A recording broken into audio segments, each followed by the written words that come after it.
we as a community have had a school resource officer program for well over 30 years. That is included in our elementary schools as well. Our whole goal is always about prevention and interaction or in engagement with the community at the school, the administration, and the faculty. But also realize that when there are critical incidents at any of the schools, it is not the sole responsibility of the school resource officer. It is the responsibility of every member of this agency and, frankly, the community.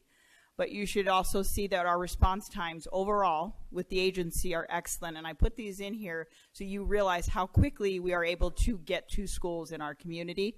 But our priority 1 responses, which you will see are an emergency response involving serious threat to life.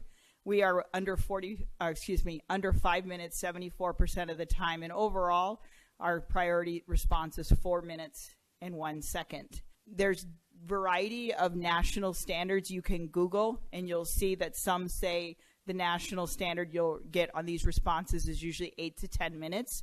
So certainly these are very impressive times that you're seeing in front of you from the men and women of the agency. The responsibility for any critical incident in a community is not only the police department, but frankly, it's our regional collaboration.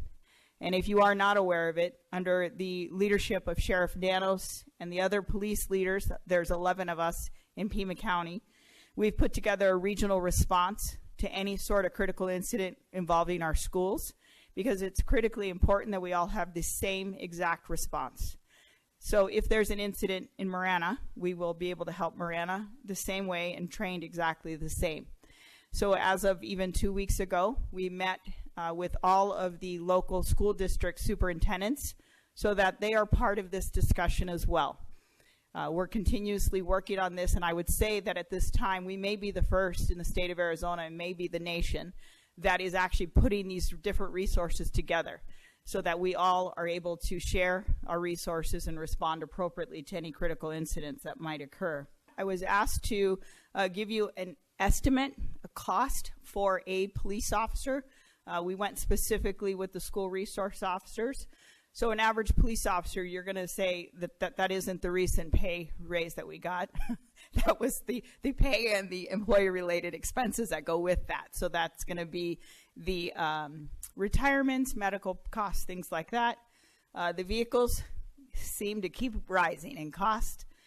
So you'll also notice that in the budget coming up. But on average, our police vehicles are running about $87,000.